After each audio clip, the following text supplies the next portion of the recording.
पिछली बार मैंने आपसे पुरुषार्थ संबंधित प्रश्न किया था, तो आप मुझे बताएंगे पुरुषार्थ क्या है? पुरुषार्थ शब्द दो शब्दों के मिलन से बना है, पुरुष और अर्थ। पुरुष धन अर्थ पुरुषार्थ। तो पुरुष हुआ जिसमें विवेक बुद्धि है, तो पुरुषार्थ का अर्थ हुआ मानव के जीवन का लक्ष्य या उद्देश्य। अगर पुरुषार्थ का शाब्दिक अर्थ ले तो इसका अर्थ हुआ मानव के अपने जीवन में प्रयत्न करने, कार्य करने या उद्यम करने। थोड़ा विस्तार से समझाइए। देखें, शरीर, मन, ज्ञान या बुद्धि एवं आत्मा के मेल से पुरुष बनता है, और पुरुष इन चारों की संतुष्टि या पूर्णता के लिए जो उद्यम या कार्य करता है वही पुरुष का पुरुषार्थ कहलाता है। और ये कार्य करने के दो आयाम है। पहला तो लौकिक फलों की प्राप्ति के लिए काम करना, और दूसरा अलौकिक फलों की प्राप्ति के लिए काम करना। ये लौकिक और अलौकिक फलों की प्राप्ति क्या हुई? देखिए, जिन कर्मों से लोकों की प्राप्ति है, चाहे वो लोक स्वर्ग ही क्यों ना हो, वो केवल लौकिक कर्म। उन लोकों में अपने कर्म फल को भोग कर पुनः बचे कर्म फलों का भोग करने के लिए मनुष्य बार बार जन्म लेता है, और ये जो सिलसिला है यही चलता रहता है। ये लौकिक कर्म है।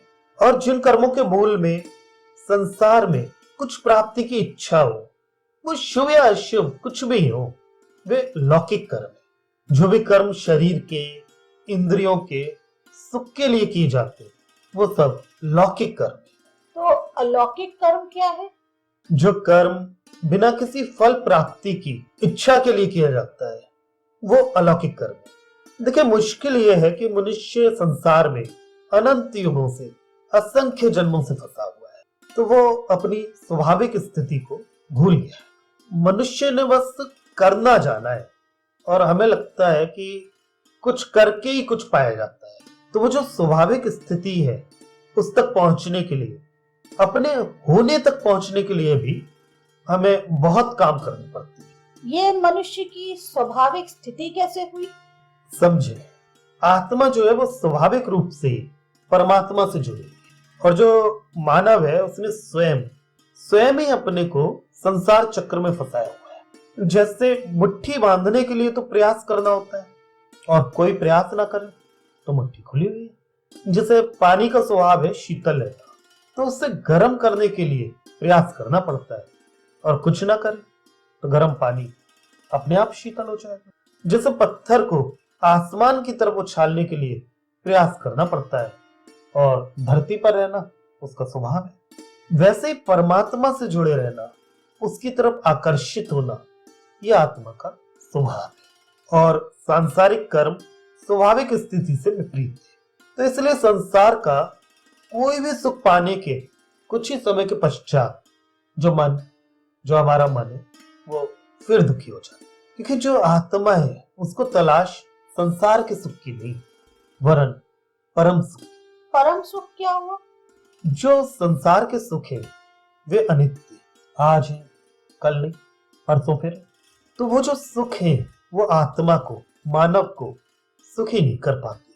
वो केवल प्रतीत होने वाले सुख है, सुख की झलक है। आत्मा का सुख स्थिति पर पहुंचना नहीं है।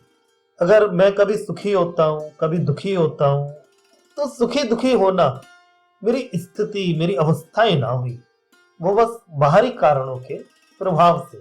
जब आत्मा अपनी स्वाभाविक स्थिति को पहुंचती है तब वो स्थिति स्थायी हो जाती है। उसे परम सुख कह लो, पर वो ना सुख है ना दुख है, क्योंकि सुख दुख के लिए हमें तुलना चाहिए। वो जो स्थिति है उसमें सब कुछ मैं हूं, न समय है, न इंद्रियां हैं, न शब्द है, तो किसकी तुलना में सुखी? कैसे सुख को महसूस करना? वह स्थिति सिर्फ होना है, और ज्ञानियों ने उसे आनंद अवस्था भी कहा। तो हर एक शब्द का एक विलोम शब्द कहा गया है, पर ये जो शब्द है आनंद, इसका कोई उल्टा शब्द विलोम शब्द नहीं है। क्यों? क्योंकि उसकी किसी से कोई तुलना नहीं है। क्या यही स्थिति मोक्ष है?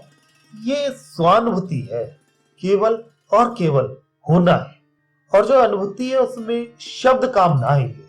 पर हाँ, उस स्थिति को समझने के लिए, बात करने के लिए शब्दों को ही आवश्यकता होगी, शब्दों से ही समझाया जा सकता है। तो कोई भी शब्द से उसे पहचान ले। मोक्ष कह ले, मुक्ति कह ले, परम धाम प्राप्ति कह ले, निर्वाण, परम पद, सदगति, अपवर्ग, कैवल्य प्राप्ति, किसी भी शब्द से उसे पहचान ले। आसानी के लिए आगे मोक्ष शब्द का प्रयोग करें। तो मोक्ष कैसे पाया जाए? देखिए, उद्देश्य तो वही पहुंचना है और मार्ग बहुत सी। मार्गों के बारे में आगे विस्तार से बताएं।